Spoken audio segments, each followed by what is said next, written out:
What's up, guys? So, today in this episode, I had a Zoom call with my buddy Tyler Kegolis.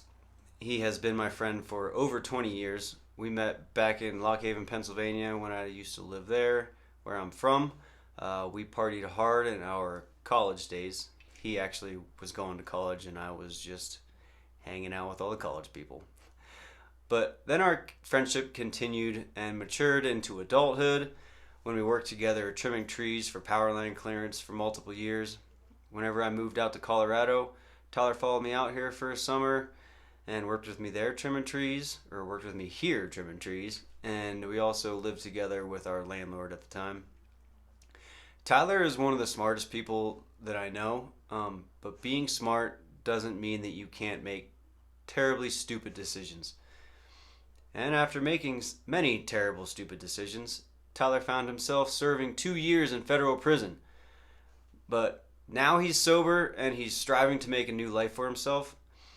I am super proud of my friend for coming out of the hole that he dug himself into and being cognizant to the fact that he has many wrongs to make right. As always, this conversation was a lot of fun and very informational, so please enjoy my talk with my friend Tyler Kegolis.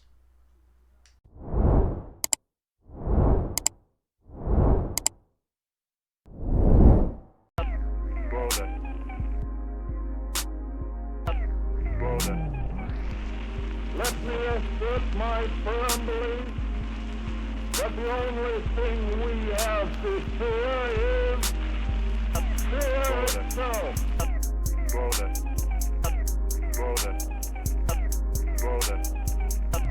Music brush. We call imagination. Understand? Understand? Understand? Imagine. Imagining. Understand? Imagine. Give us the tools, and we will finish the job.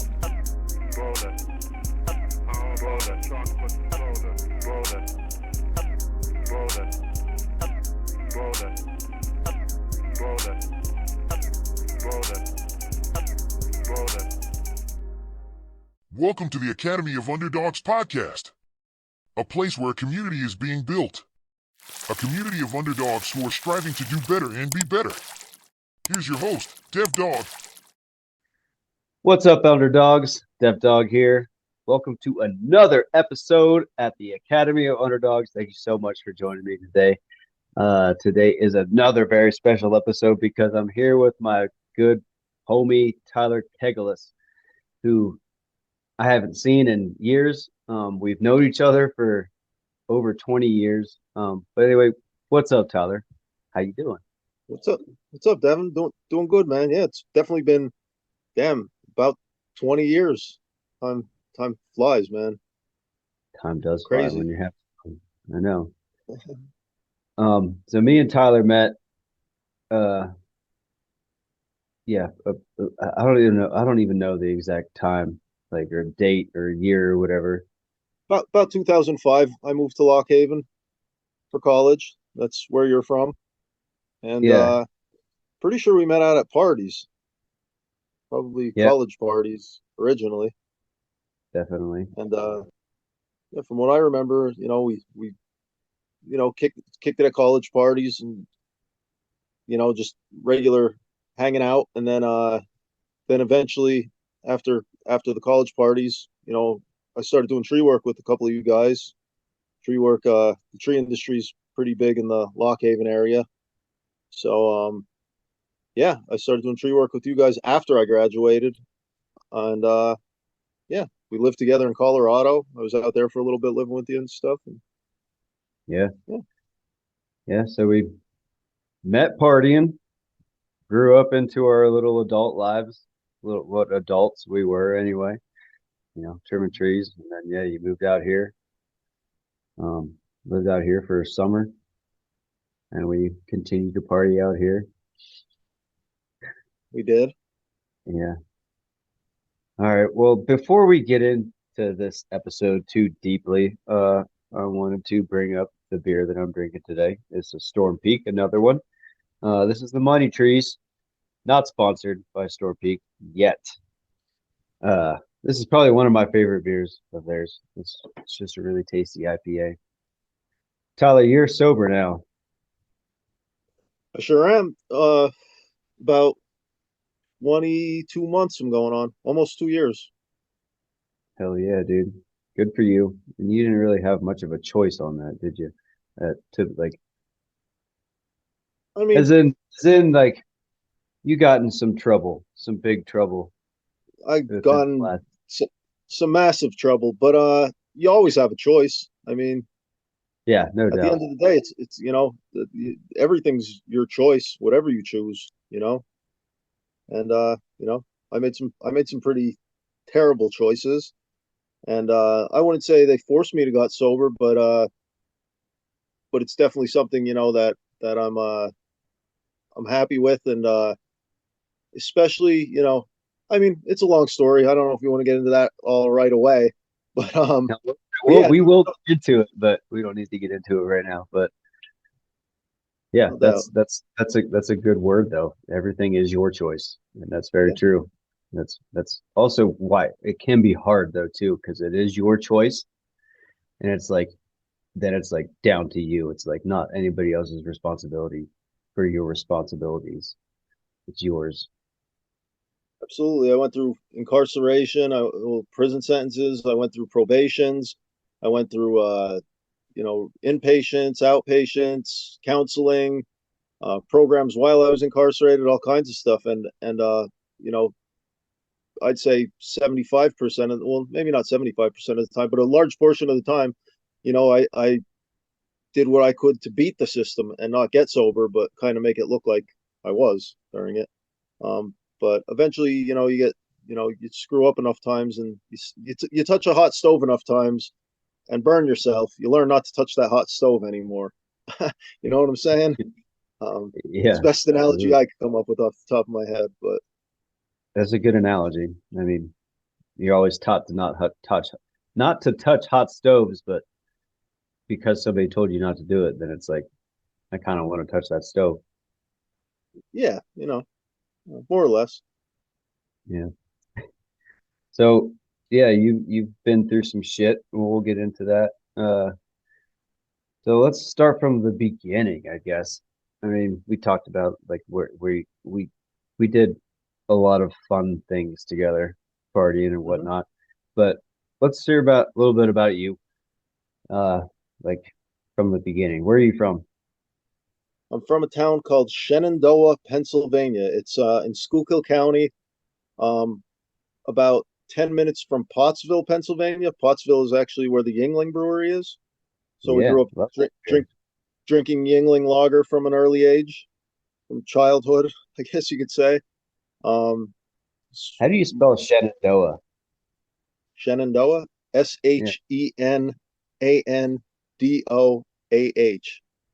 You're not going to remember that, but Well, I had to write it down, but that is there's a lot of Pennsylvania words that are like your towns that are hard to spell.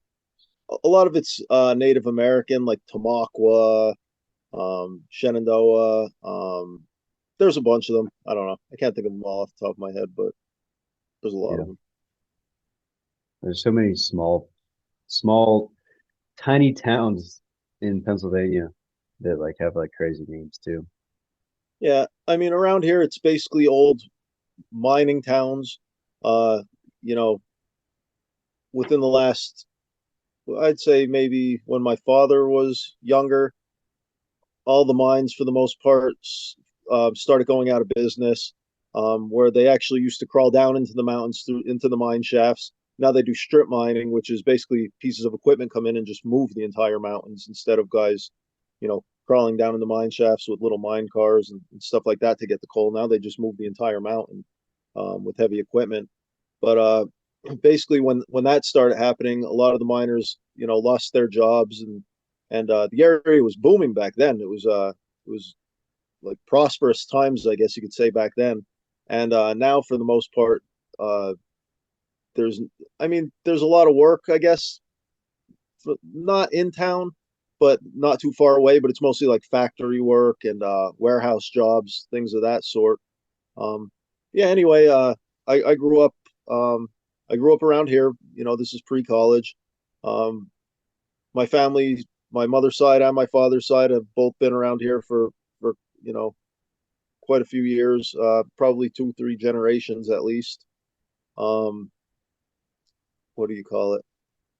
Uh, yeah, and the area is just kind of gone to, I guess gone to shit lately over the last couple of years. You know, lack of work, real estate's real cheap. Um, it's just kind of a rundown area.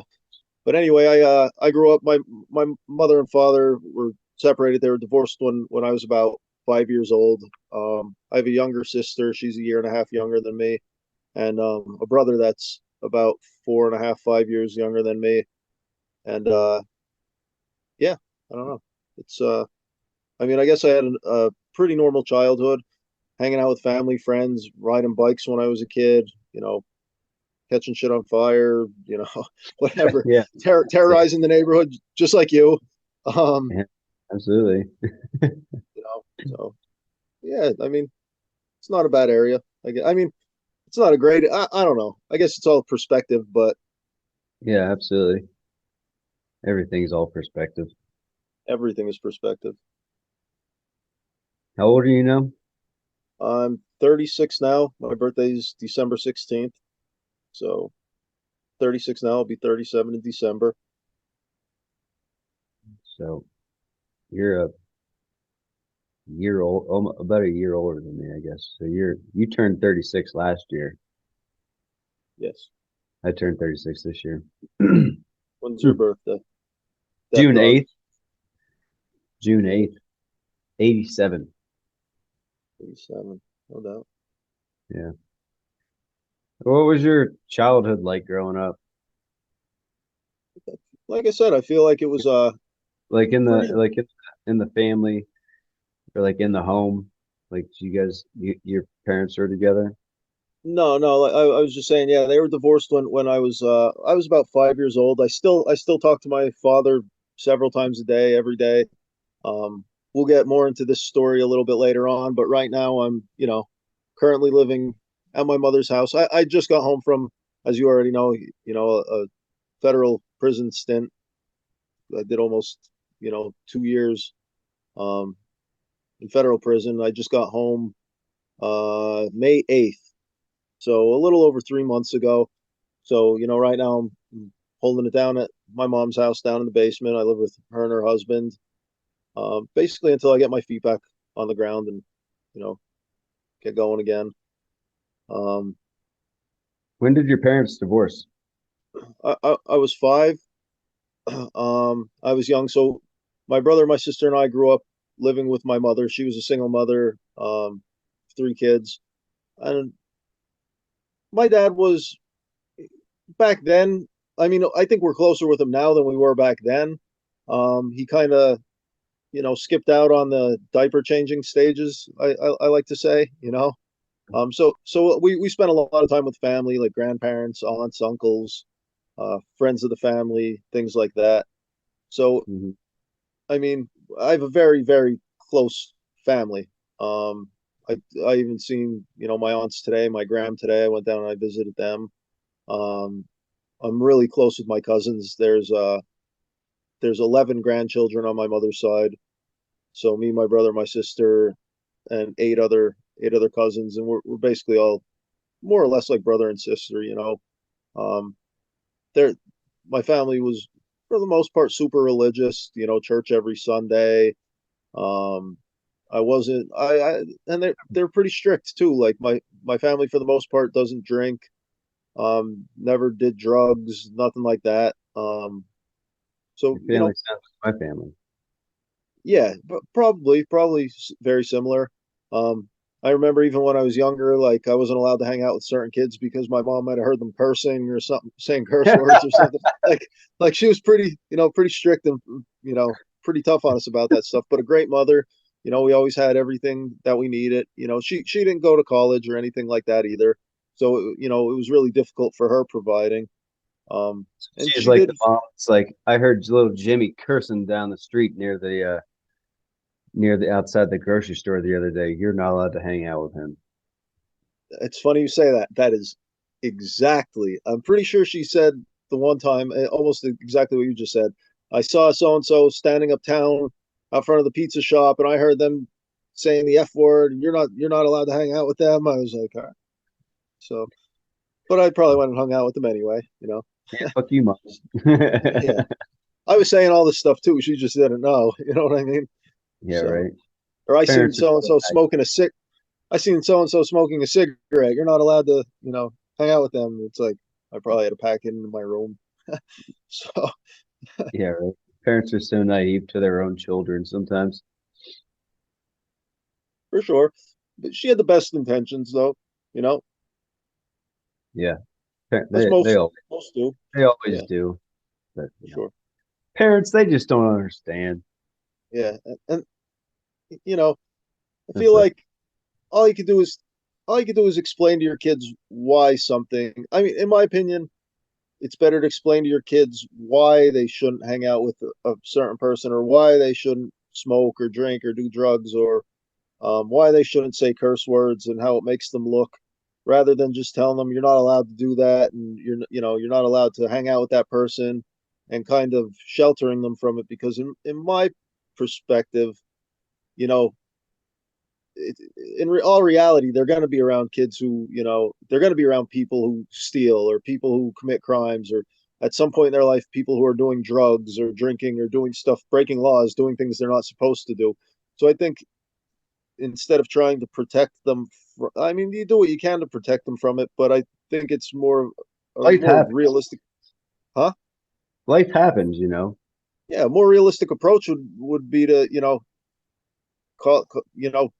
it's reality. It's gonna happen. You're gonna hang out. You're gonna have friends who overdose and die. You're gonna have friends who you're gonna know somebody. You're gonna have friends who get in a fight, or friends who get in a, you know, whatever.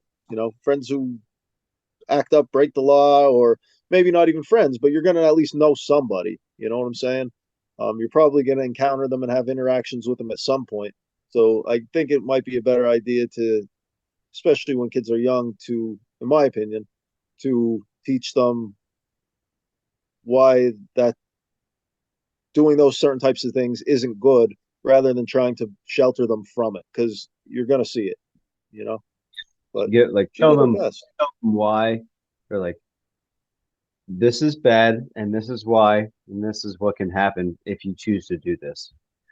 Yeah, for Like, you sure. I always like the scared straight tactic too, like you see on TV, like the Sally Jesse Raphael show, or Montel Williams, or whatever, when like they have like they have like the criminals like screaming at the kids, or like the people from prisons, or like the military instructors, or whatever they are, like taking them to boot camp and yelling. I don't know. Didn't you do some boot camp or something like yeah, that? Yeah, I I did. thought so. So I don't know. I guess scare them straight. I don't know. I'm 36. I don't have any It's children, so I'm probably not the best at giving advice. I'm just giving you my perspective. no, I agree with you to an extent. I mean, well, I do agree with you, like full extent. Um, I don't know if a scared straight tactic would have maybe worked for me back in the day without it actually happening. Because if I was just like, yeah, somebody said, yeah, you gotta go to Northwestern Boot Camp, which is where I went, and they were just like, you have to have these people stand here for an hour and yell at you and tell you what it could be like. But like, unless you actually experience it, and depending on like who you are as a person, like me personally, I know that if that happened, I'd have been like, yeah, whatever. Like if I get caught, then I get caught, then I might have to deal with this. But it doesn't actually affect you unless you go through it. At least that's my opinion too. Like That's very I true know too. I know myself back then, and yeah, seeing that stuff, maybe going to the boot camp and seeing what they had to do for a whole day. Yeah, I don't want to do that, but yeah, I don't know. I think that once you experience it, like punishment is medicine. That's what Aristotle said. You know, I, I I have that. believe it. I have the This, Clinton County prison shirt that I still wear to the gym sometimes, and that's what it says on the back. yeah, I'll be honest with you. I don't know if I would have, you know, I mean, I'm doing really, really great lately. But I don't think it would have it took prison to straighten me out. I don't think, and it took being away for a while to straighten me out.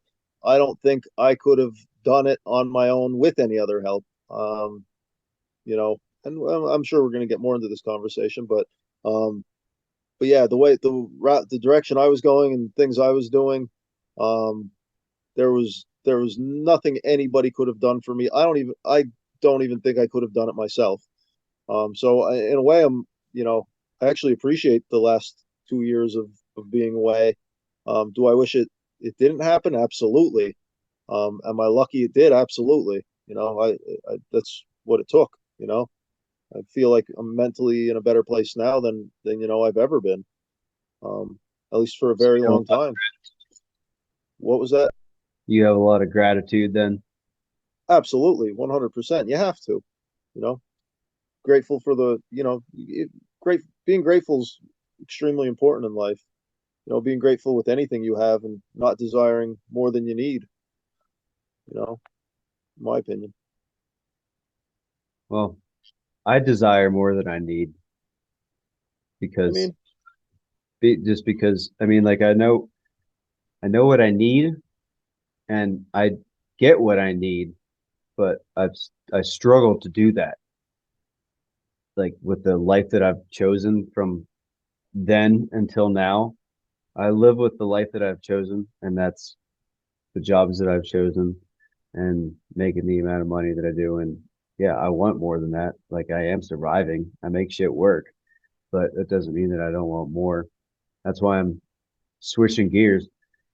Like I want more out of life, not necessarily just in monetization, but like out of feeling things, which is hence why I've started this podcast and why I'm starting to learn a new trade in trading the foreign exchange markets because there's unlimited potential. ability to unlimited potential. Yes, thank you. And also the podcast is just like talking to you about this kind of stuff and sharing it with other people. That's what really gets me going and really gets me motivated to help people. So I understand where you're coming from with like not wanting more or not necessarily um, desiring more than you need, but I got desires. I think everybody does though. But I I guess completely understand where you're I guess what coming I'm trying from. to say is not needing more to be happy. There you go. You I know what like I that. mean? Being satisfied without I mean, shit. I would love a Lamborghini. I would love to walk outside to my airstrip and hop in a jet and fly across the country at will. Yeah, come But see your boy Dev Dog on a whim's absolutely, notice. I'll come pick you up. We'll go skydiving out of the jet or whatever. But no, for real though, but to be able to be happy without having that is kind of more, I guess, what sometimes I have an idea in my head. It's a little harder to put it into words, but I guess being happy with what you have, as long as you have what you need, is what's important. Absolutely. You Absolutely. get. Yeah, I can feel that for sure. Not like being satisfied, but wanting more, and not just being not satisfied with what you have, even if you, I think that's what can cause the downfall of a lot of people is not being satisfied, even though you are so blessed with all these things. Like you've got a roof over your head, you got food in your belly, you got somebody who loves you, and it's just not enough. It can drive people crazy. There's some people out there that that have billions of dollars and they hate their lives. You know what I mean? There's some Yeah, people dude. out there that are homeless and they appreciate and love life more than the billionaires. Which is just an interesting psychological aspect of things, I guess. I don't know. Just got to be grateful for what you have Mhm. and And, appreciate it, what and you. believe me, it could always be worse too. You know what I'm saying? It could It always could always be worse. be worse off than you are. Always, always. You know. So I just and I just really started seeing this stuff over the last couple of years.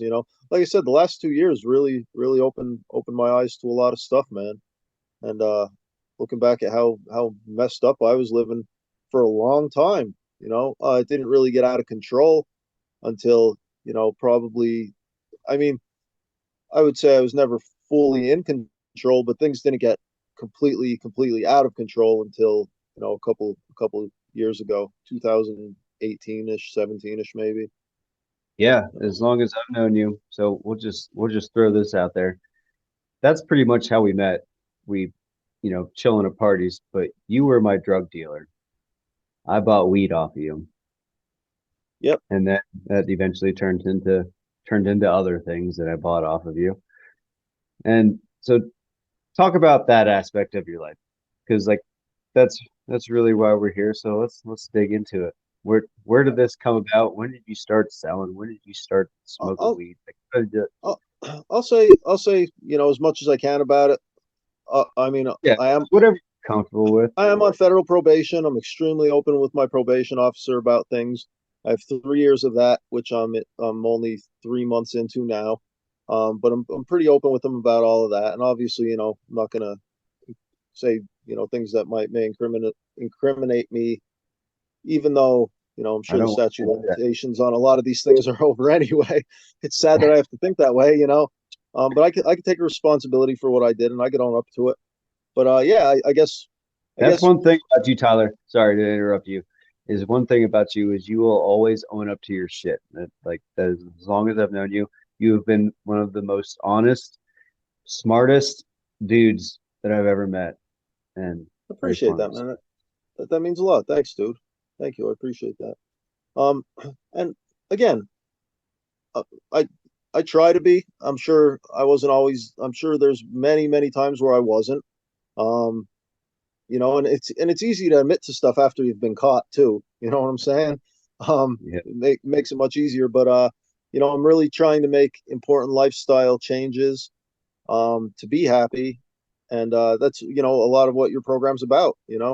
A lot about what your podcast is about. And I'm trying to really do the right things now, and that means making amends with the past and things that I've done, and taking accountability for them.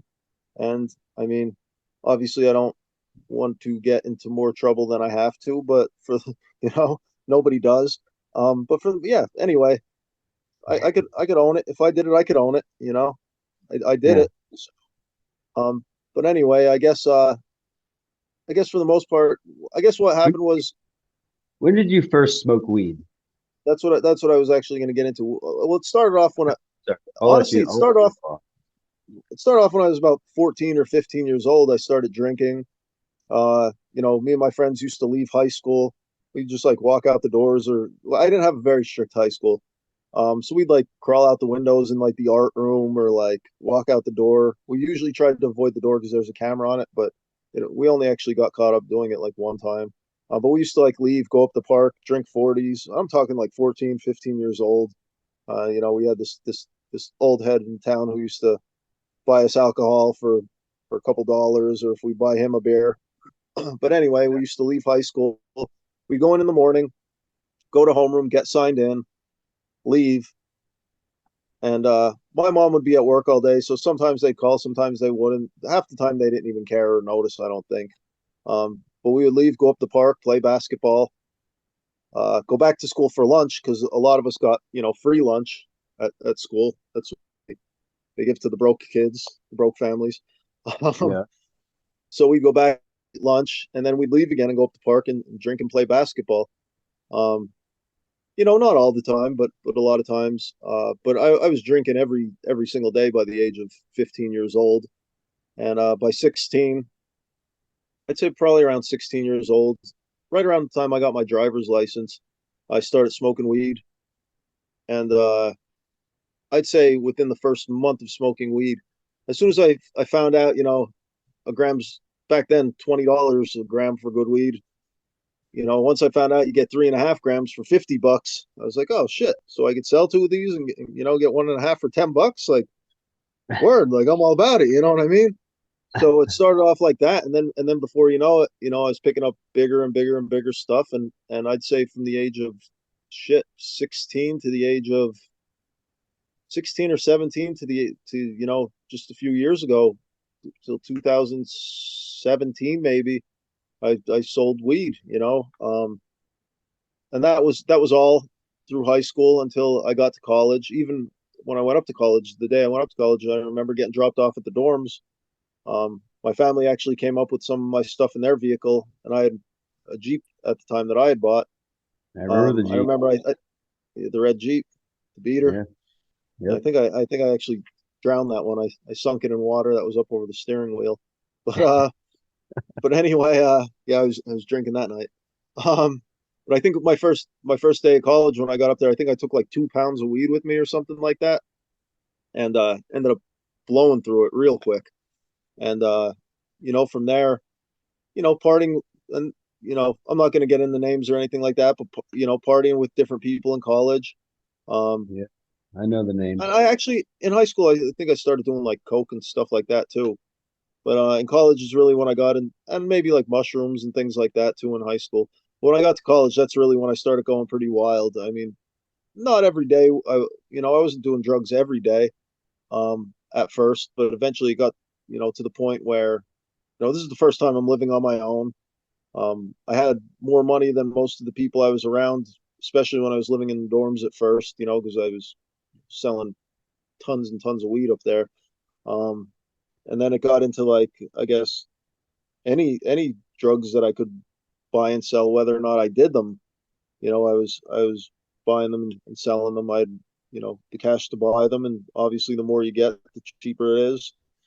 So I just kind of seen it as a, you know, like a, I don't want to say an employment opportunity because it's definitely not employment, but I saw it as a way to make money, and I just went with it, and for years and years, I got away with it. And obviously I started using a lot more than ecstasy, acid, all that shit. Did you Um, ever have like a did you ever have a regular job while you were, while you were still selling, like to offset the account balance or anything like that? yeah, well, when I was in high school, I worked at Burger King for about a year and a half. That's actually when I started selling weed too. I was selling weed to people who worked at Burger King. Not to put Burger King on blast. Love you guys. I love Burger King. But Hashtag King. we'll get them to sponsor us next. Get them to sponsor you next.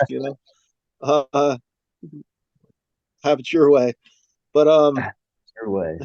anyway, I left there and I started working in our local mall at a store that sells like leather jackets and like stuff for like bikers, pretty much like biker helmets and biker jackets and I don't know, miscellaneous items like that, Harley Davidson t-shirts, whatever. But it paid a little bit more, so I uh I went to doing that.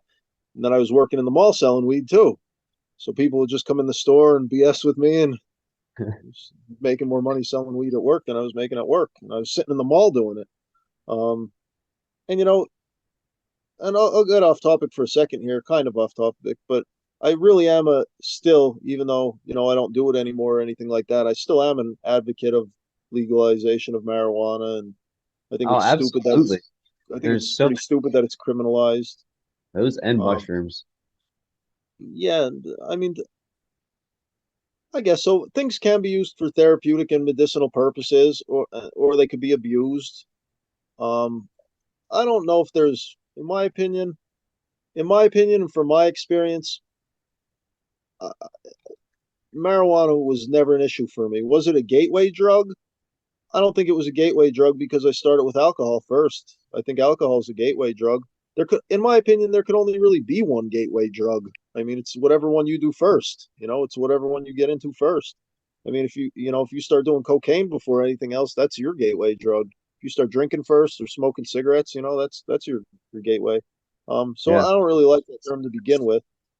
Um, I really don't like that term to begin with. I think it's just kind of a cop out. To What to term gateway drug? yeah. Oh, you just cut out. You're Sorry. muted. Let me get. Okay. There we go. Oh, Okay. yeah. Sorry, my phone rang. I'm still figuring the Zoom out. My bad. Um. So anyway. Okay. So anyway. So. Um.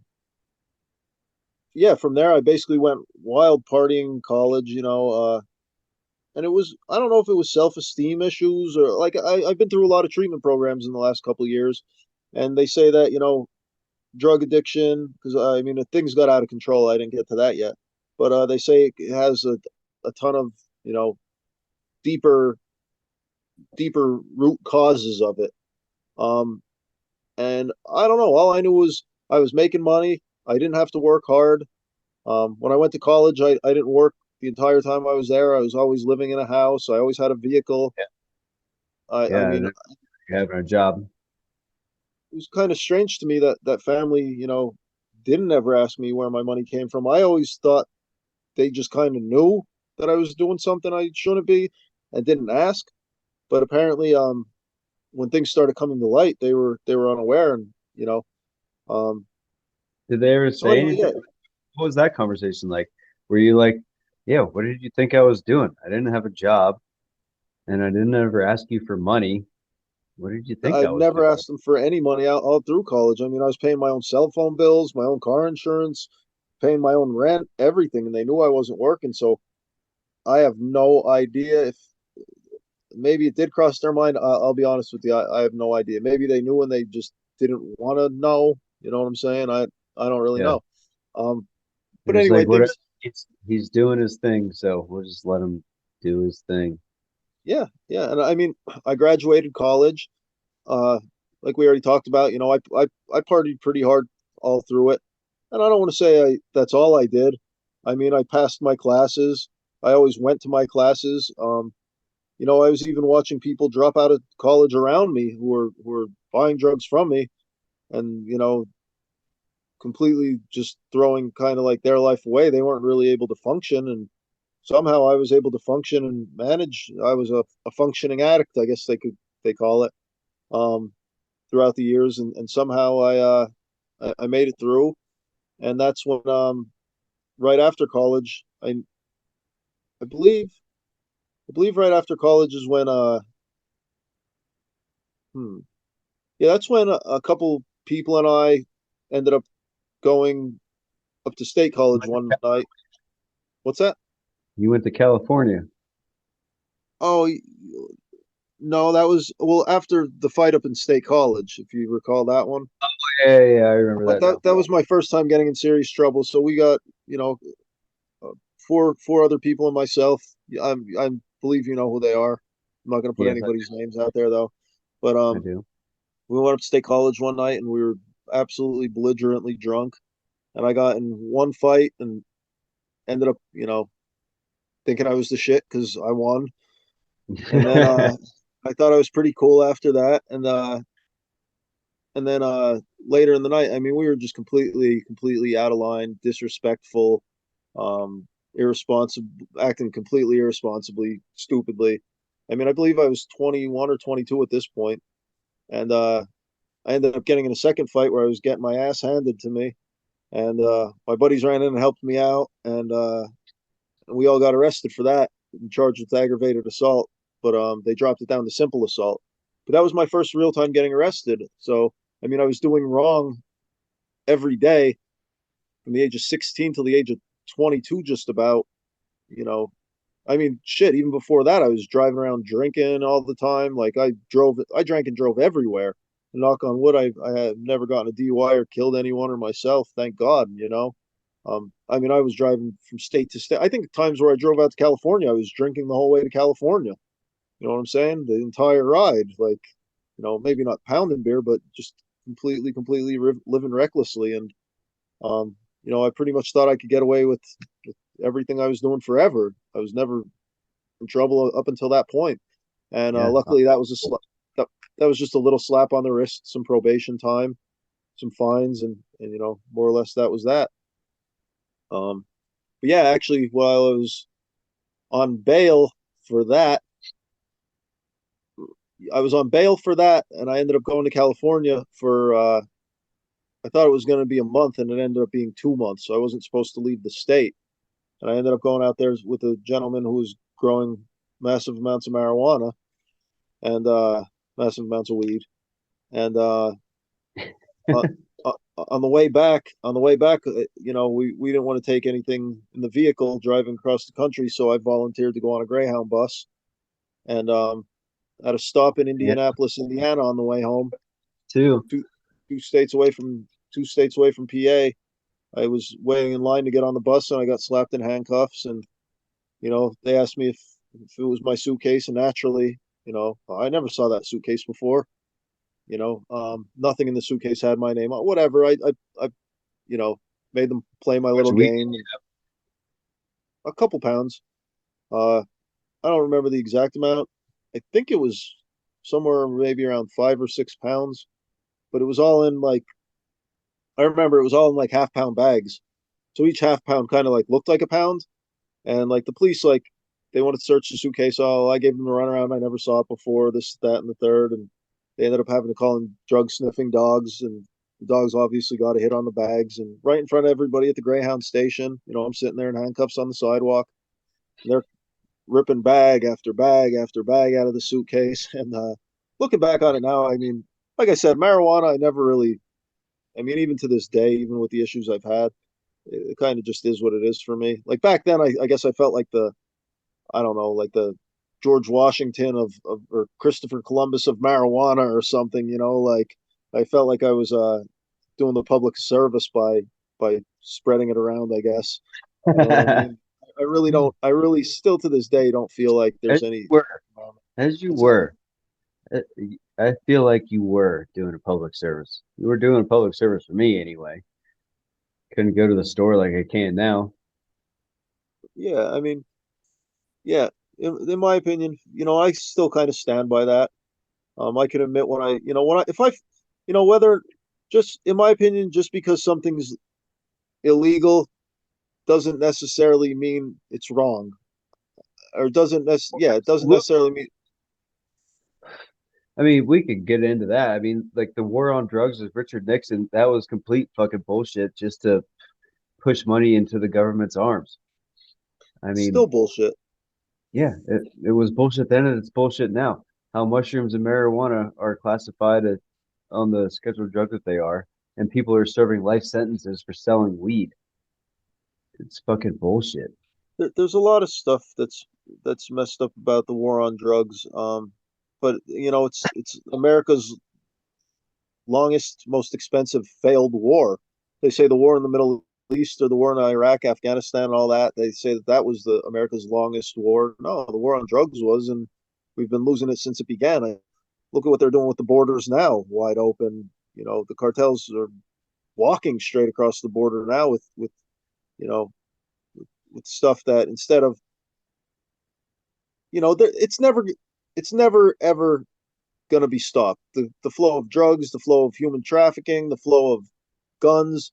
But I believe that there's better routes that they could take to, prevent these things from happening, or at least disrupt the flow a little bit, more than targeting, some some some kid on a bus with, a couple pounds of pot. I mean, the amount of resources they wasted in that amount of time to take a couple pounds of weed off the street to me was a little bit ridiculous. You know what I'm saying?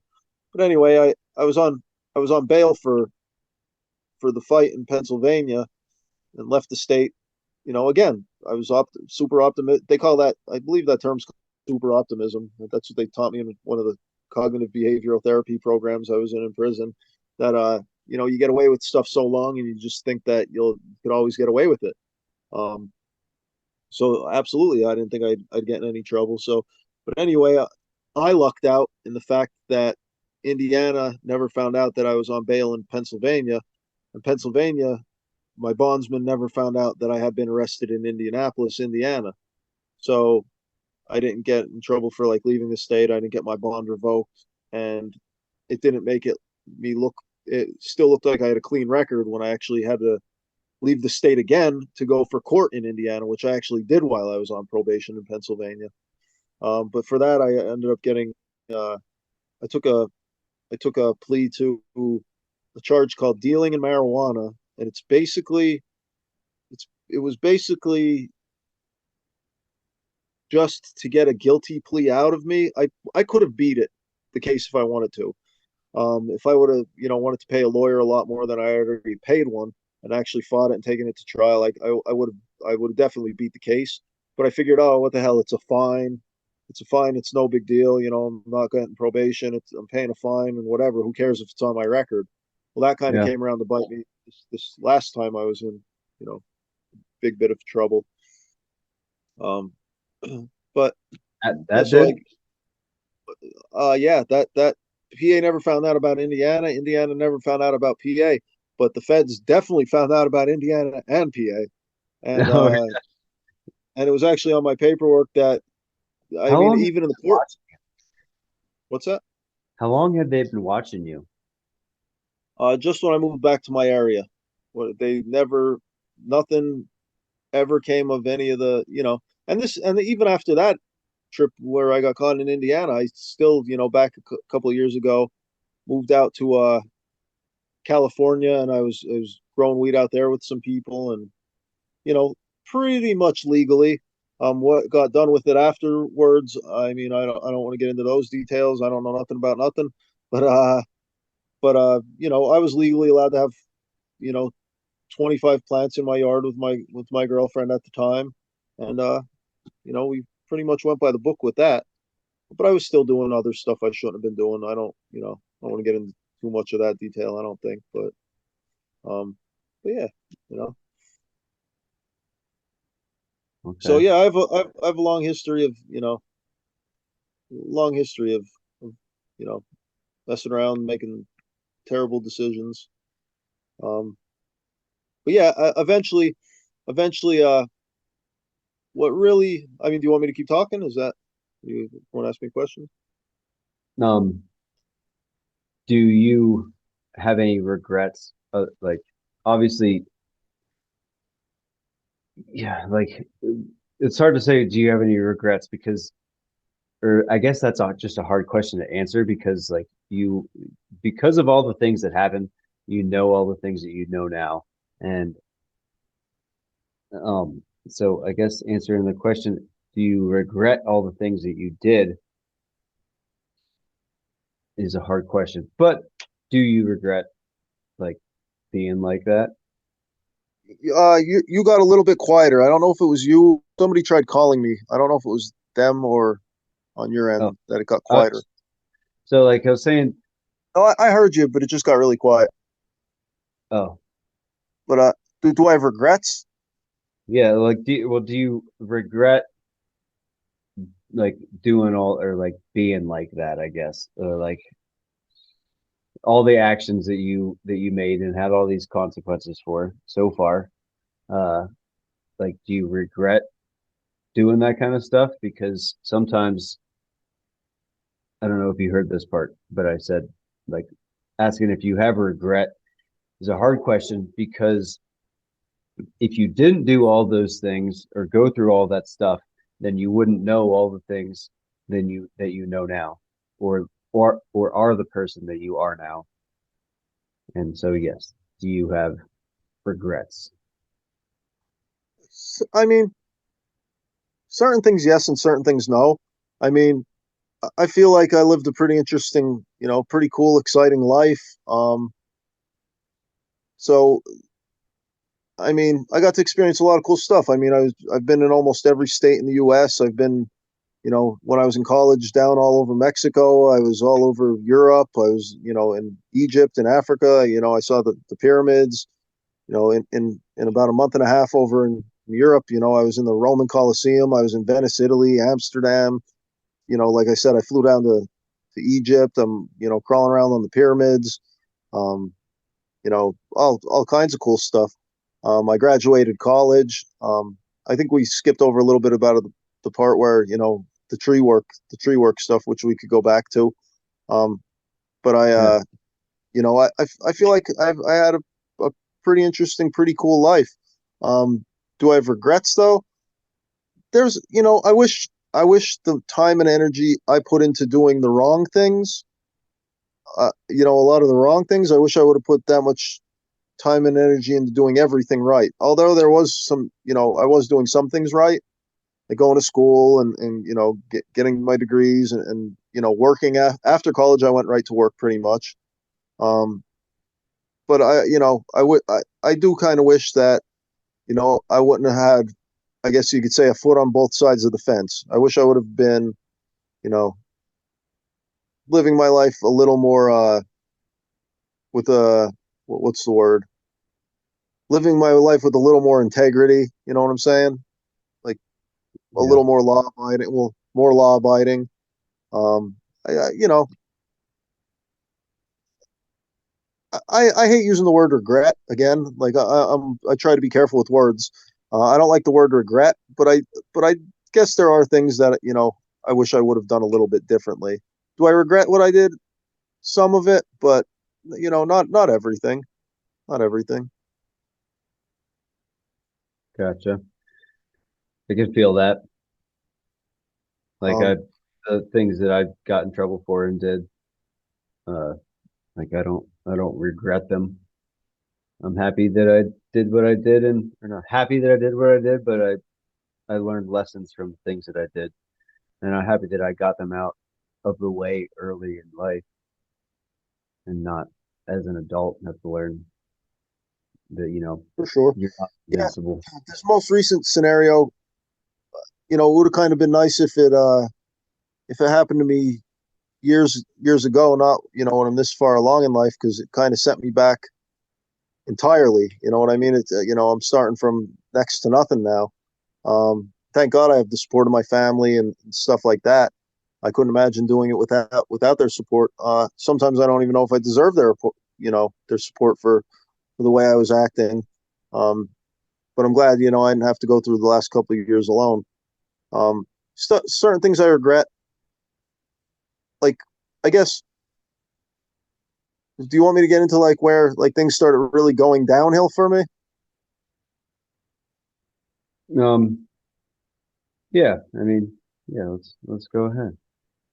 Uh, I guess at It's one up to point while doing the tree work thing, I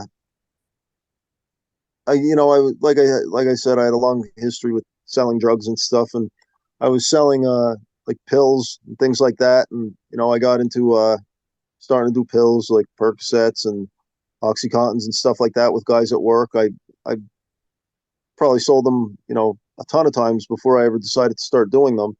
I heard of withdrawals and I heard of like people getting sick and addicted and things like that, but you know in my mind it was, oh, you feel like shit for a week and then you're back to normal. I didn't understand what that stuff does to you. So doing the pills kind of led to um, getting into things that are a little rougher. Um, eventually dope and fentanyl, things like that. Um, yeah. and that's You and I were on a journey with the peas together for a while there. yeah, yeah, yeah. At one point when I did move out to Colorado with you, that was actually I don't know if you remember, but that part of that was for me to get away from them. You know what I'm saying? Yeah, Um, I do remember and I did get off them while I was out there, and I was good for a while until probably about a week after I moved back east, and then it was on again. that. Yeah, those things are nasty, man. Those are Yeah, the man. And oxy. then you know, then I messed up everything, man. Like getting on that stuff, I messed up a relationship with a girl that I was amazing girlfriend. I had to her for a couple of years about it, and she eventually one day caught me, and I still feel like a big I mean guilt isn't as bad now, but at the time I felt like the biggest piece of shit in the world. She trusted me, and for a couple of years I lied to her, and she had no idea what I was doing. And I guess I don't know. After I can't, I wished her the best. I couldn't blame her for wanting to, split up and stuff. How do you trust somebody who lies to you for every day for a couple of years? You know what I'm saying? So when Yeah, that came out, I took that a little rough, and you know, kind of like a self pity thing. I beat myself up over it, and I went off the walls. I went off off the rails. Um, that's really when I started hitting it hard. I got into, I didn't give a shit. I mean, if I could open my eyes, I needed, to do more. I was a mess, man. Doing. All day long, fentanyl all day long. Couple overdoses. I went from having, brand new vehicle, traveling all over the country and the world, living where I wanted to live, doing what I wanted to do, to being dead broke, more or less kicked out of families' houses, no vehicle, no, destroyed my credit. I had a credit score of like 700 something, awesome credit, never missed a payment. Haven't paid on student loans again for a couple of years now. Still owe two credit card companies, a personal loan I took out. I'm a couple $1,000s in debts. Not to mention, the way I treated friends. Like I owe, a couple of really close friends, not a ton of money, but it's people who meant a lot to me, and people I didn't want to take advantage of their trust, and they helped me out with some cash, and I owe them some money still, which I think they realize what I went through, and whether or not they forgive me for the stuff I did, I still intend to make things right on my end with them, because it's the right thing to do, But anyway, I guess back when after my girlfriend and I split up, or at least on our way out, I started. I don't believe I've ever even seen methamphetamine before I moved back from California the last time, back in 2000, I think 16 or 17. And, I moved back here. I saw people selling it. I saw people who wanted it, just like with everything else that I messed around with.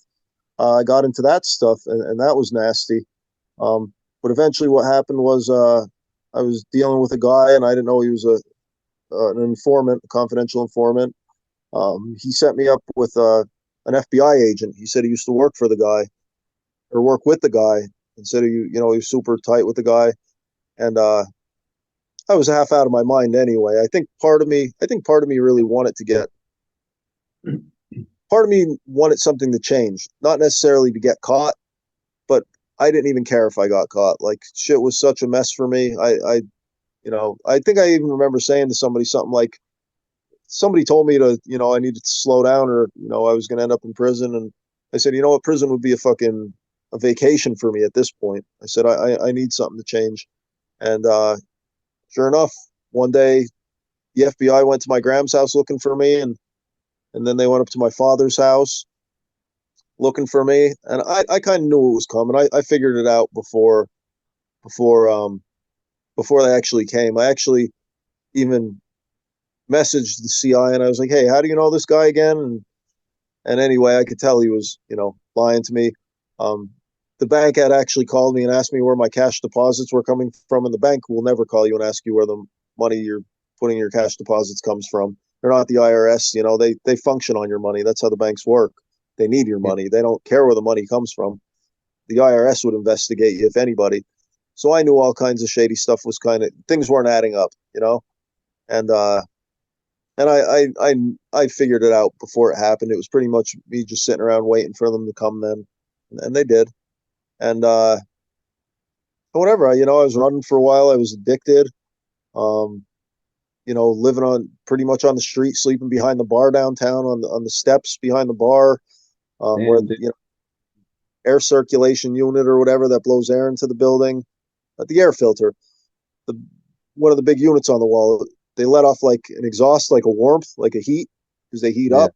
So I'd sleep on the back steps in like, I was outside for the winter, sleeping in trap houses and shooting galleries and Wintertime? Oh yeah, for sure. I mean, I was sleeping in trap houses and shooting galleries and going into, the gas stations, or again, Burger King, actually the same Burger King I worked in when I was younger, to, use the bathrooms in the morning and clean up as good as I could. Or I'd use a shower at a friend's house, or, sometimes swing home through families' houses, but they weren't, I tried to avoid them at all costs because they knew I was, kind of a mess. And, things got pretty terrible, man. Like, I'm very, very lucky to be alive. And if it wasn't for me getting arrested, and I would have never been able to get my act together on my own. even a couple, like the one treatment program I was in was actually inpatient. Uh, was uh was part of my like restrictions for being on federal supervision. Now this is before court. Like it's not bail, it's not bond. Like you go to a kind of like a bond hearing or a bail hearing, but it's just like a release hearing, and the judge decides whether or not you could be released or if you're a flight risk or what. But one of my conditions was I had to go to the an inpatient facility, so I was in there for 55 days. They let me out within the first week. I think I overdosed, or first week or two. I think I overdosed two times or something like that. God Within the damn, first bro. week or two of being home, So I was just you know constantly running from the police and getting beat up by the police, and I deserved it. Yeah, you It did. was insane, man. Like I can't believe I was living that way. I Yeah, could walk down the street now. My PO comes to visit, and I bullshit with him for 2 hours, and joke around with him. And I go to counseling. I go to drug and alcohol counseling every week. Um, well, it's every other week now. I I was in a 14-month drug treatment program while I was incarcerated. I uh, I have mental health counseling every week, but we don't really talk about anything in that. I don't really feel like I need that one. I feel like I'm all right. Um, but basically, I'm just doing everything that's expected of me, taking all the steps that doing all the shit that I should have been doing fucking years ago. Um, and yeah, so yeah. kind of just is what it is, man. Uh, Well, feels good damn, to bro. yeah, it feels good to not walk around lying to everybody all day and hide and shit, and um, feels good not to be addicted to something that you literally, man. I felt like I lost part of my soul. I still don't feel completely normal. I don't know if I'll ever feel completely normal. Um, but that's the kind of shit I regret. You know what I'm saying? I regret letting it get that bad. Um, so more or less, that's where I'm at. Damn, dude. That's a crazy, that's a crazy story. Um, uh, I couldn't really ever imagine that you would have gotten like that from like the like the last time that we spoke and the last time that we saw each other, which was whenever you like rolled through on your way down through from California or something. And then you just kind of dropped off the map. I wasn't sure whether you were dead in jail, and apparently it was both or almost both. Yeah, well, Yeah. actually, the time that I came out and saw you on my way back through from California, and I stayed for a couple days. Yeah, I don't even think you knew what was going on at the time or whatever, but that's when things were starting to get, that's right around the time things started really going downhill. Like when I stopped out there, when I came home from there, that's really when things got, bad. And it didn't take long. Like this fentanyl shit's killing people, man. It's it's Yeah, insane. out here Insane. too. It's like uh I don't know if kids are just doing straight up fentanyl, if they're getting heroin with just fentanyl in it or what's up. But yeah, there's been some busts around with a lot of fentanyl pills. Yeah, that shit's nasty. Um, I don't really know anything about it other than it's really bad and fucks people's lives up. Yeah, no, yeah, man, it's insane, dude. It's insane, and that goes back to kind of what we were talking about with like the borders and the war on drugs and stuff like that. Like right now, those borders you can walk over. There's people walking over with hundreds of pounds of that shit. You know what I mean? Like like Yeah, nothing. So don't instead of running around the country trying to figure out when it's already here. Stop them at the borders and shit like that. I know they're talking about doing stuff with these cartels, but I don't want to get too much into politics, but this Biden administration sucks, man. They're really screwing shit up. yeah, he's definitely one of the worst presidents we've ever had. Yep. It's pretty. Yeah, I mean, that's I my always want to opinion get on it. I always want to get into politics, but I try to not on the Yeah, I show. know that. Me I too. Believe me. Me too. I have a lot of thoughts and opinions, but That's crazy, bro. Like, yeah, just I'm so happy that you are here talking to me right now and not dead or in prison still. So what happened after that? Like, you obviously you went to prison. Like, what was that experience like? How did Uh, you feel? First of all, how did you feel whenever you got caught and you knew that you were going to jail for a long time? And then how did you feel whenever you were in jail? And yeah, Honestly, when I originally got caught, and like even how I said I had to go to a inpatient facility and things like that. Well, first I had a guess I could backtrack a little bit. First I had a bail hearing after like 3 days, and they wanted me to go to an inpatient facility. I was actually allowed out unsupervised twice. Um, they wanted me to go to an inpatient facility. I asked the judge. I said, "Hey, I've gotten clean before." I said, "Could I go to outpatient instead?" And prosecutor had a problem with it. She was like, "You know what? I'll give you a chance to do outpatient if you think you could do it." And I said, "Yeah, I'm sure I could do it." My mom picked me up from county, and I had her drop me off. I said, "Oh, I just have to stop somewhere in town real quick. I just wanted to go out and get high." Honestly, I didn't even care when I got caught, man. Like straight up, I wasn't worried. I didn't care. I just wanted to keep getting high. That's all it was. Um, the judge released me to go to outpatient. I I don't even. I think I showed up for the first appointment, then didn't show up again, and then they were after me again. I was running from the police again.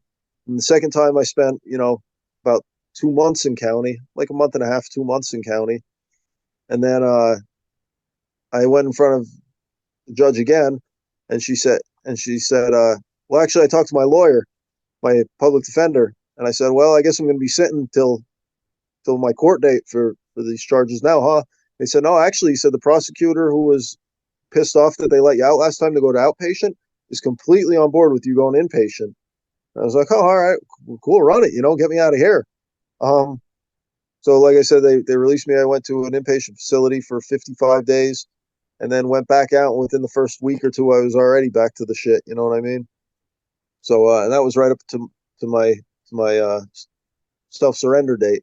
Self surrendering, man, is one of the hardest things you could do, especially when you're an addict and you're using and you know that you're going through those doors, turn yourself in, and you're not coming back out for a while. That shit sucks, dude. One of the hardest things you could ever do. And I detoxed you're just so bad. It was insane. detox. So basically, you're just like going through these in and outpatient things, and you're like trying, or were you trying to like do it, and then you just like, ah, fuck this, and then not doing it, Well, here's the thing. or At the end of the day, and just do what they told you to just to get through it? just to get through it, at the end of the day, I knew I was going away from the prison for a little bit. I knew it didn't matter. The way I looked at it is it didn't really matter what I did because no matter what, I still had a court date to go to prison to stay for a while. You know what I'm saying? Like this Yeah, stuff was like all they call it pre-sentence, pre-trial. So all this stuff was, I knew I was still going to prison. You know what I mean? So more or less, I was doing what they wanted me to do just to stay out long enough to, run amok until I had to actually go do my bid. yeah, Basically, it's pretty much like bail. You know what I'm saying? I don't know. It's hard to explain. It's like being out on bond for the most part. yeah. I get it. Like you're out, but like you know that you're going to jail, so you're just kind of following the steps that they make you Yeah, go and through. that's what it was. It was I kind You of want, told myself, when I actually have to go do my sentence for real, that's when I'll stop. And I used right up until 10 minutes down the street from Lewisburg, uh, where I had the self surrender at, and then yeah, man, and that was nasty, dude. They don't give you detox meds. They don't give you anything like that in the feds. So more or less, I walked through the door. That was a shitty experience altogether. I walked through the door. A lieutenant said that he knew me and he grew up with me. I never seen the guy in my life. Um, he was kind of being a smartass, so I was kind of popping off back to him a little bit. And Of course. and he said, "Oh, well, I grew up with this guy. We can't be around him. He's going to have to get a transfer." And I said, "Dude," I said, "my dad's still out in the parking lot." I said, "Oh yeah." And what I failed to mention at the beginning of this is my father was a police officer for most of my childhood. He was a cop for about 10, 15 years. So yes, people, the apple does fall very far from the tree sometimes. He's not impressed. Surprised he's still supportive. God love him. But yeah, he's definitely not too impressed with my behavior in the past. Um, but anyway, yeah. So self surrender and detoxing off the fentanyl and all that. I didn't eat for shit probably a week. Couldn't drink water for a few days. Throwing up all over, hallucinating. I mean, seconds felt like days going through this shit. You know what I mean? Like you think, oh, only a week. It feels like worms are eating your brains out of your head, man. Like it's the most insane feeling it's horrible, dude. Horrible. Yeah. And they wouldn't do nothing to help me. Like I thought I was gonna die. I'm not gonna lie. And that Sometimes alone is you die scary enough. from That alone's scary enough that I don't ever want to go through that again. yeah, sometimes people do die from withdrawal. That's kind of Yeah, crazy that they didn't do anything for you. I feel like that's just an impression of fucking US prisons, honestly. Like they're just like, fuck you. well, I'm not gonna say I didn't deserve it. I had Yeah, plenty of time. still, there's a humanity thing, and there's like, yeah, you can put the blame on yourself. Yeah, you deserve that shit, but also, like, there's a humanity thing. Like, this person is going through like severe withdrawal, and is like, can people do die from withdrawal symptoms because they can be so severe, and for them to not do anything about it is fucked up, in my opinion. The thing about it too is I If you wasn't. would have died in prison from withdrawal symptoms, oh man, that'd have been a huge lawsuit. Oh yeah, for sure, for sure. They definitely don't give you the. I mean, you're just a number to them, man. Where they don't. It doesn't matter what's wrong with you. You're. I mean, That's what's I can tell you up with stories. There was a guy who had prison system. there was a guy who Go had on. like stage 3 or stage 4 cancer or whatever when I was where I was at, and they wouldn't send him. They wouldn't send him to a medical facility or home. I saw him completely fine. Within 1 month later, he was dead. Like the guy went from being fine to a month later dead. And they had to come pick an ambulance had to come pick him up one night while we were, an ambulance had to come and take him out the one night. And we didn't see him again. But I think like a week later, somebody got word that he passed away. But they don't care, man. You're just a number to them. There, it doesn't matter. You know, even everybody knows how severe a toothache is. That's some of the worst pain you could have. And it doesn't matter. You have a severe toothache, you might wait a month to see a dentist that's going to do anything, and all they're going to do is rip your tooth out. They're not going to, you know, give you a what do you call it? Whatever. They don't do nothing for you, man. Which Painkiller. people make bad decisions. They make shitty decisions. They already lose the majority of their dignity when they go to prison. Um, it's super tough, and I don't shit like that just makes it even worse. But I'll tell you what, shit like that also makes you never want to go back.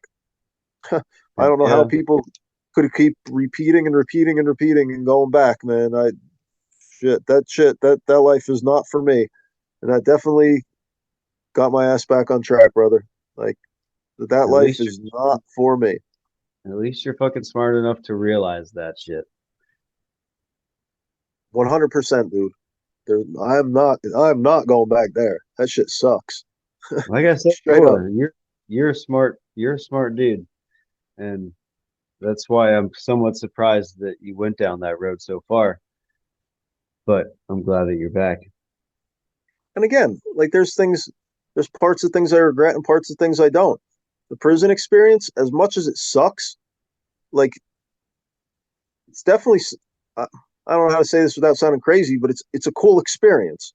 It might suck, but it's a cool experience. You know what I mean? To see that, not everybody does see that. You know what I mean? To actually be there and And see what it's like. I never went to federal prison. I've been to jail a few times, but I know what you mean by saying that. I completely, I'm with you. Yeah, I mean, like I said, it it could have been worse. It wasn't like a maximum facility. It wasn't like a max or a penitentiary or something like that. It was, you know, could have been a lot worse. Like I don't want to be in with MS-13s who are stabbing each other as soon as the or as soon as the cells open in the morning and stuff like that. It wasn't that bad, thank God. But it still sucks, man. You know what I mean? Being served the same crappy food every day. It's this national standardized menu. Being told when to sleep, when to eat, when to go to the bathroom, you know what I mean? I'm not that shit sucks, man. Like living like an animal. Um, you know, the housing unit I was living in had 30 some guys living in the range with just a little tiny cinder block wall between all of them, like dorm style. You know what I mean? And it was, Yeah. people loud, people farting all night and dirty and stinking and shit. Man, my life sucks, dude. I like life too much to be in a place like that. Um, Hell yeah, brother. but the things I can say is I needed it, dude. Like I said, in a way, I wish it didn't happen at all, but I kind of wish it could have happened sooner in life. If I was, this motivated to do better and be a better person back when I was, in my early 20s, I'd, you know, I'd have the world by the balls right now, and I'm starting over at age 36. But Yeah, man. like I said, it could always be worse. Imagine if you had the motivation that you had to sell drugs back then, as like maybe to buy real estate instead, or fucking buying, yeah, just buy and sell real estate instead of weed When or stocks or anything legal. when I start, you're absolutely right. And when I started really, really, really fucking up, I had probably 120 some $1,000 worth of cash saved. I think I have 35 bucks to my name right now. You know what I'm saying? I had 120 some $1,000. I could have started a business doing all kinds of shit. You know what I mean? And I just Yeah. lost my mind, was messed up on drugs and making all the bad decisions and blew through all of it, partying, gambling, whatever. Oh yeah, Life was a circus. gamble. Huh? You love to gamble. I remember that now. Yeah, I mean, I do my best to stay away from it now. Pennsylvania has all these little gambling machines in all the gas stations and bars and shit like that. And I'm not gonna say I haven't touched them once or twice, but I stay away from them. You know what I mean? I mean, I would sit there and throw 4 grand in one of them out a day sitting at the bar. You know what I'm saying? Oh yeah, I remember. You Let's say we know, both have addictive personalities. yeah, for sure. Like I'm sitting Yes. here vaping. This is the only thing I do regularly. My only regular vice. Things in my mouth. Fucking This presentation has been sponsored by Elf Bar. oh, no, I don't need that unless they just pay me to like act like I'm hitting it or something. I've been on the vapes for way too long. I'll get sponsored by Hans though. Elf bars are good though. I'll have to Yeah, hashtag. I'll have to hashtag him in the show notes for this one though. Hashtag yeah, Elf bar. Send me some. my family's been giving me shit about the vaping, which they do because they care. Um, I quit Like everything else. they're like, yeah, it starts with this, and then where's it gonna go? Is this gonna be your new gateway drug, Tyler? Elf bars.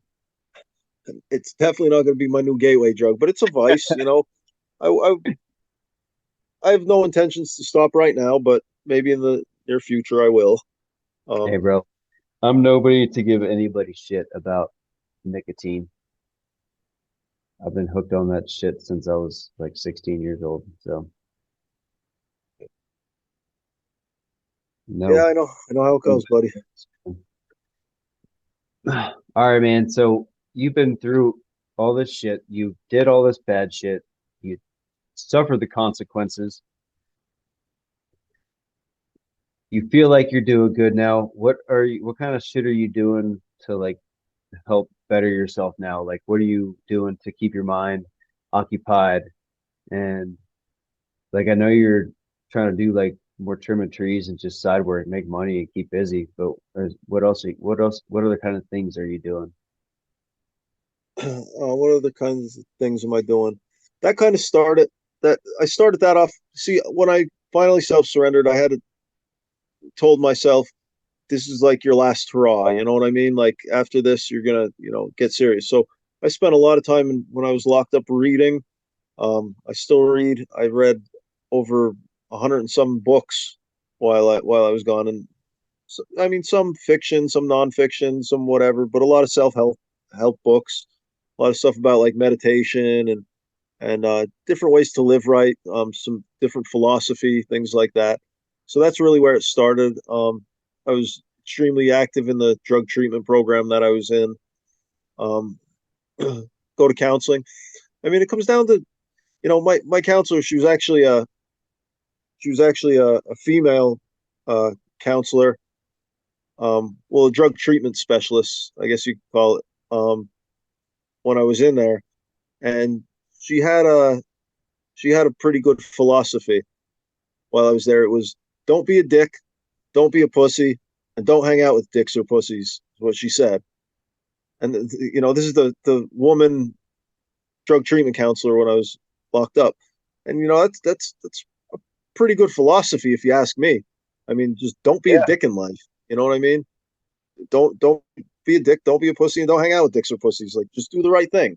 Um, when it comes down to it, doing the right thing is, I mean, there's no right way to do wrong.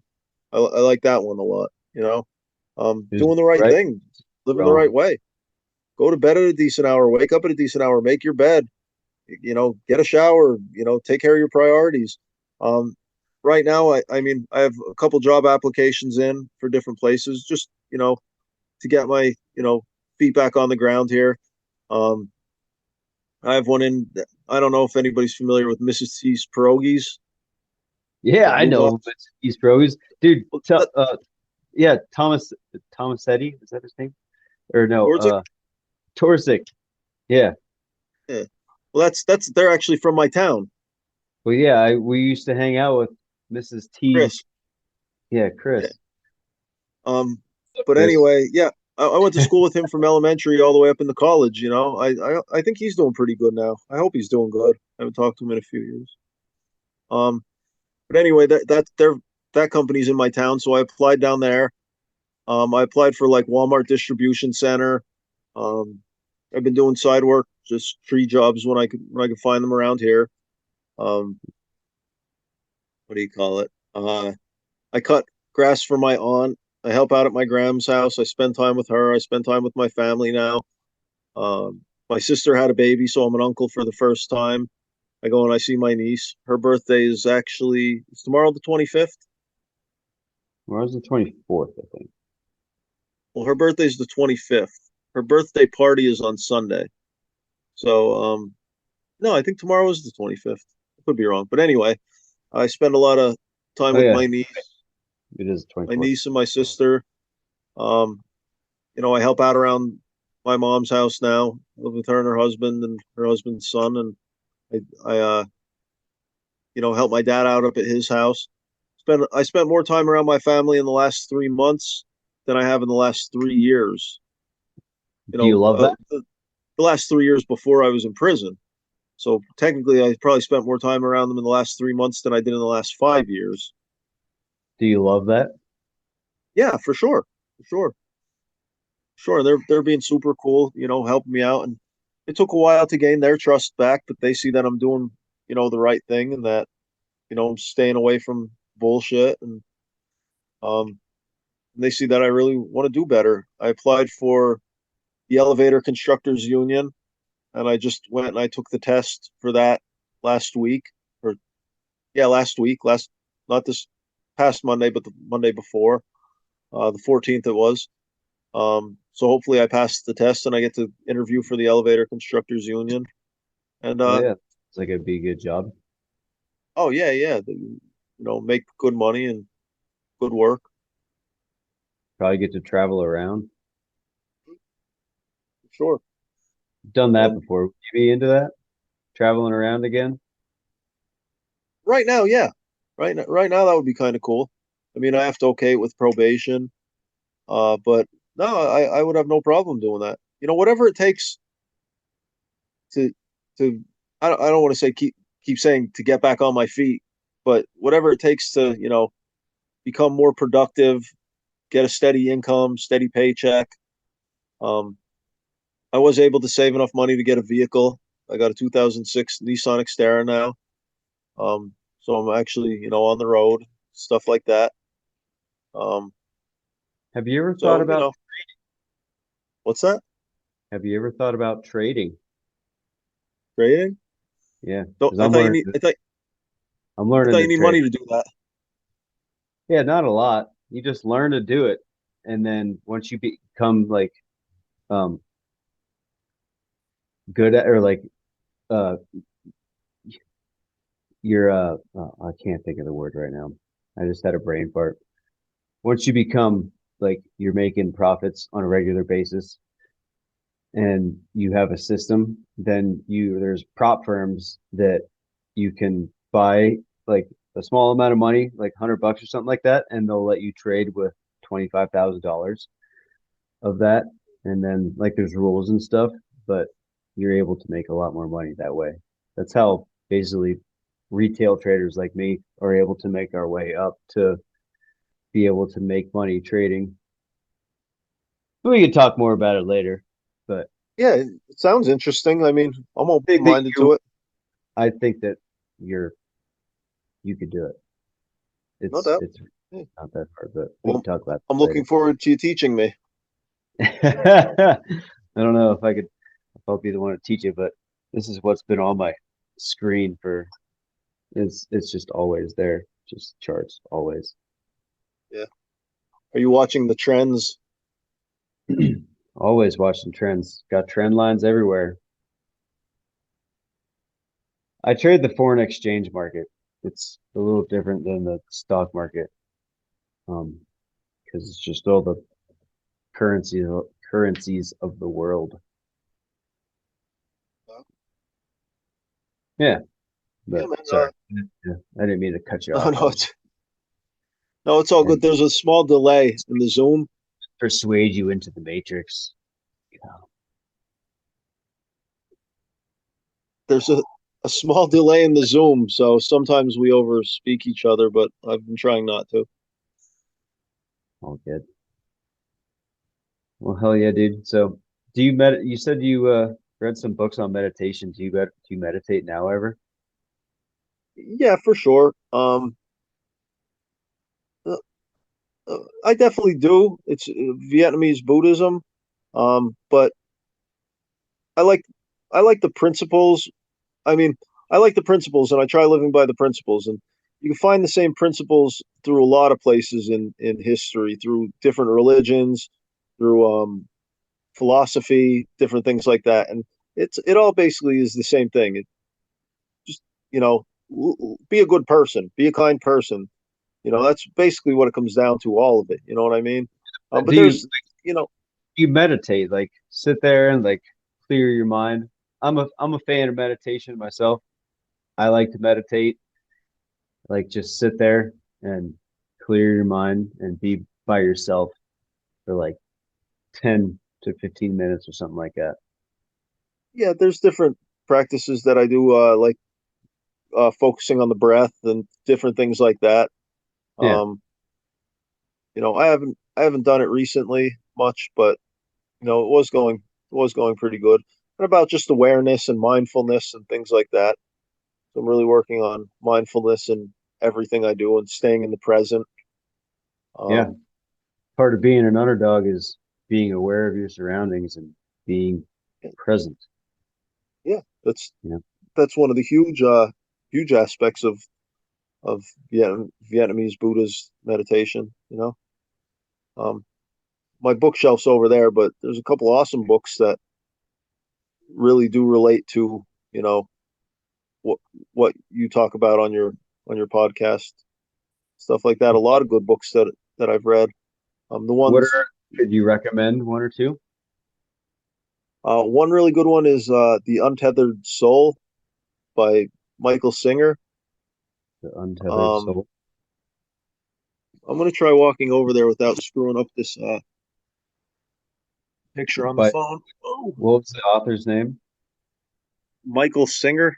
Here, I'll Michael. pull them up and I'll show you them. They're actually got a couple good ones here. This one here. Okay. Okay. The journey And beyond then yourself. I got this one I like a lot. Stoic philosophy. Meditations of Marcus Aurelius. Yeah, that's just more his personal writings. They were never really intended to be a book. The Four Agreements. Marcus Aurelius. The Pretty Four good one. Agreements. Who wrote that one? Don Miguel Ruiz on the bottom. John, say, Don. oh, Don Miguel Ruiz. Yeah, that's Sorry. Toltec wisdom. Here's a good one on mindfulness, Vietnamese Buddhism. He just actually passed away last year. That's his name. The Miracle of Mindfulness. Yes. And then And all these? what's that? You read all these? Yeah, yeah, I read all these while I was gone, actually. This is an uplifting book. A lot of people have heard of it. The Alchemist, yeah. I've heard of that one. Nice. What's your favorite one? I like probably Marcus Aurelius, and then the Untethered Soul book.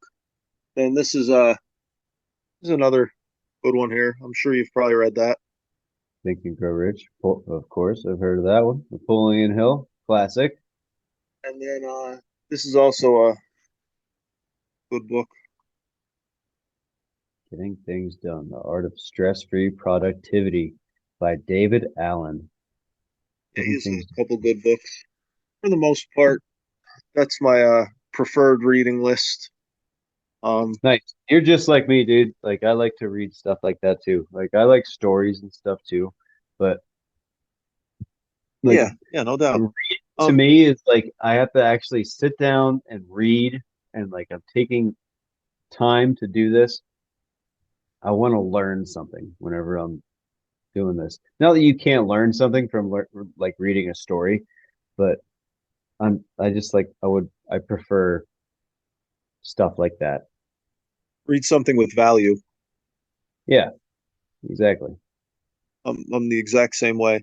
And that was, my whole mindset going into my prison sentence, especially, was, if I'm going to be here, I'm not going to waste time, sitting at the poker tables with guys or, you know, doing a bunch of, nonsense. I tried my best not to get tied up with the BS, you know what I'm saying? And I spent I spent a little bit of time in the hole. Like I didn't have the most best experience. I mean, I spent the first 55 days in there because I was saying I had to get transferred, which The I did. first 5 days in the hole. First 55 days when I self surrendered. You know how I was saying about the lieutenant You who spent said that? 5 days in the hole. You know how I The said first about 5 days. you know how I said about the lieutenant who said he knew me? Yeah. Well, I had to get transferred, so they wouldn't send me to General Pop. They made me sit in the hole like as if I were in transit until they had a bus to go to a new facility. So I God sat damn, dude. That's for fucked 55 up. days I after the whole watched detox. That's fucked up. That's crazy, man. Like I know that you say that, yeah, I deserved it and all that shit, but like, Not and what I then didn't the deserve. and then the part where they don't give you any kind of detox fucking meds or anything like that. It's man, that just kind of really shows you how fucked up our prison system is. Like, I've never been yeah, at such a low point in my life, bud. That was that was rough. That was really, really rough. I bet, bro. I bet. Then I got in a Not little only bit of trouble at the other place. I don't want to get too much into that, but I got in a little bit of trouble at the other place I was at, and I did a little 30-day in there. 30 is not quite as bad. Um, but the hole up at McKean was a lot worse than the hole at I'd be Lewisburg. thinking 2, maybe 3. Be like, get me the hell out of here. Yeah, a lot of You people freak out after about a week. daylight? Do you get any kind of daylight, like any kind of yard time or anything like that? Or are you just in the hole the entire time for 55 fucking days? Not at McKean. No, and down there, and because I wasn't. No, basically no, more or less no. Like they're supposed to give you like an hour rec time a day, but more or less no. The only good part about Lewisburg, the hole there, was that they had an actual shower in the cell, like a big stainless steel shower, which was cool because you're going to take like 3, 4 showers a day. Like there's nothing to really do. You're like, oh, I'll get a shower in the morning, then I'll get one in the middle of the morning, then I'll get one after lunch, and then I'll get one after dinner. And huh? It's like, Like what should there's I do? I guess I'll take a shower. yeah, and they only in Lewisburg they well in both of them they only give you 2 books a week off the book cart. And like for example, like I never read the Harry Potter books, so I was like, oh, all right, no, give me the Harry Potter book. Well, thank God it's a long book. I didn't realize how long it was, but the pages were ripped out of it all the way up to page like 427 or something like that. So like I only read like the second half of it, but if that's all you have, you're gonna read it, you know. Like the book cart Damn. was really terrible there.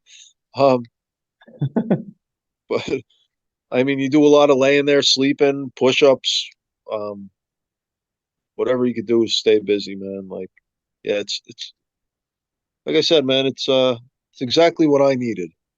I probably could have did about half the time though, and still came out with my mind made up as much as it's made up now. You know what I'm saying? I don't think I Right. needed the whole time, but Well, you don't get to pick what you need and what you don't need. nope. You The know? the government picks that for you. Yeah.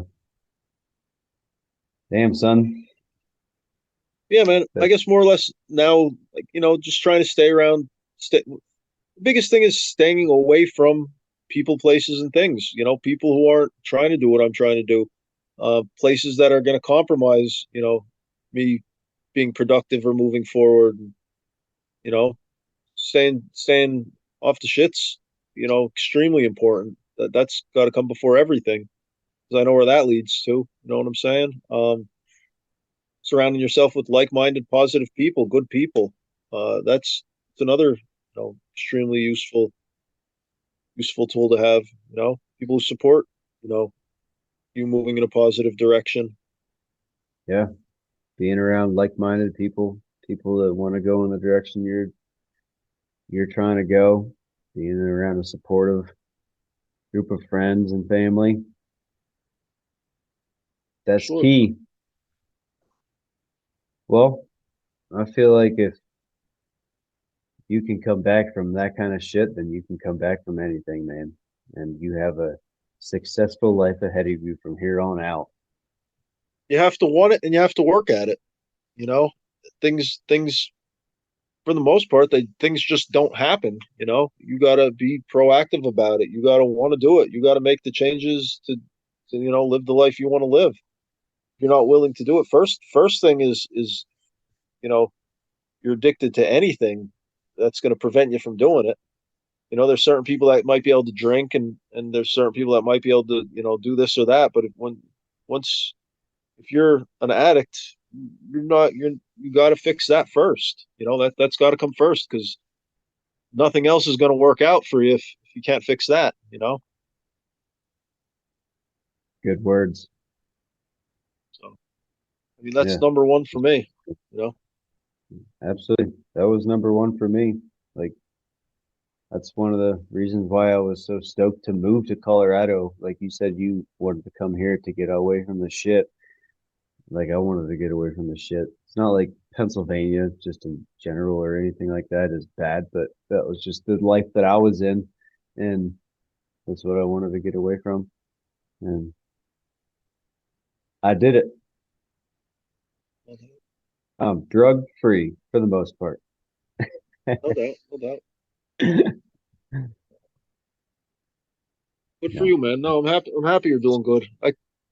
kind of wish I was making more money out there when I was out there and could have stayed out there, but cost of living was so much in Steamboat, dude. Yeah, it's not getting any better. It's only gotten worse. Yeah, I couldn't imagine now. Yeah, it's it's tough. Just like being here. No, it's not tough being here. It's just tough being here and seeing all the growth and just the point that I'm at still. And like I don't want to leave. Like I want to own a home here. And yeah, it's rough seeing the place where things are going. Or and you don't really know what the future holds, honestly. So just kind of waiting, hoping, and preparing for the future, and doing everything that I can to better my situation. So I think you're doing good, buddy. I'm proud of you. I appreciate that, sir. And I like what you're doing with your podcast programs. I think it's awesome. Thanks, man. Yeah, you Just trying to got reach my the support. What's that? I said just trying to reach the people. No, man. No, you're doing a good job. Thanks, dude. All right, well, is there anything else that you wanted to talk about or say? Do you have any parting words? I mean, parting words. Wish we would have talked about that first, because I would have thought of something full of wisdom. I'm sure you would have. Maybe some advice for anybody who's listening after Advice, going man, through is we're not promised tomorrow, man. And it's really easy to screw things up. It's really hard to. It's easy to fuck up. It's hard to unfuck up. You know what I'm saying? this. So be mindful of everything you're doing, and it's. I mean, I guess best advice. I mean, first of all, I don't feel like I'm one to really. I don't want to say I'm not one to give advice. Anybody can give advice, but anyway, I guess do the right thing, man. Be kind to people and do the right thing, and you'll have a happy life. I feel like that's the key to happiness is being a good person and doing the right thing. But I wish I would have really recognized that sooner. Be mindful of what you're doing, the way from the way you speak to the way you treat other people, um, to everything you do, man. It's I believe being mindful is probably one of the keys to a successful and happy life. Um, doing the right thing. So I Hell guess I yeah, guess for now that's what I got. We'll have an episode 2 sometime. You know, love it. I No, that could was spit some beautiful. wisdom. I could spit some wisdom. Hell yeah. No, that was beautiful. You spit wisdom right now. You got me all teared up and shit. It's all good, Uh, buddy. all right, two more questions that I am trying to ask every guest on the show. All right, and I know you'll like this one, and I think I already know your answer. Tupac or Biggie? Tupac, I knew it. without a doubt. I gotta add on to that though.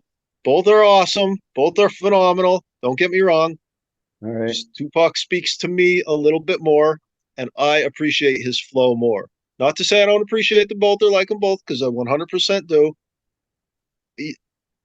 It's an unfair question to say which one is better. That's why I'm glad you didn't ask that, because they're both good for different reasons. Yeah, I that's personally like Tupac's artistry more. So, okay, there's my answer. spoken like a true artist. Okay, and one thing that you want to do before you die. One thing I One want to more. do, or one thing I want to do, or one thing I want to be. Either or. You pick. What do you want to be? What do you want to do? I'd like to graduate from being a space cadet to an astronaut.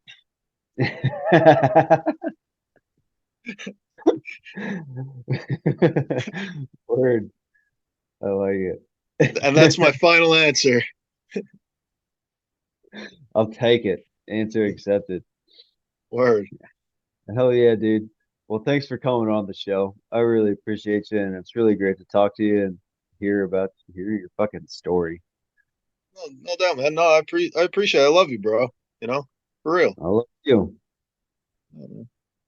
All right. Well, thanks, Underdogs, for joining in. This has been another great episode. Thank you, Tyler, for coming on again. Yeah, join us for the next episode and tell somebody you love them today. Much love, Dev Dog and Ty Dog out.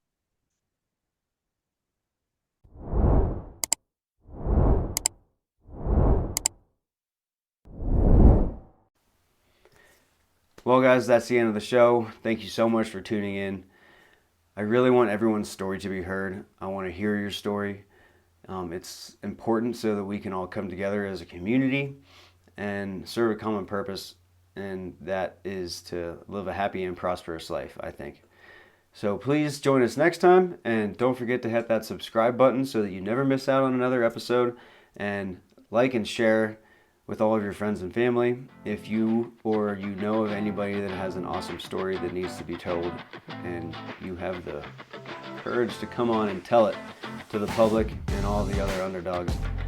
And all of my contact information and socials are going to be listed in the show notes, so please don't hesitate to get at me. I want to hear from all of you. That's it. I'll catch y'all next time. Dev Dog out. Much love.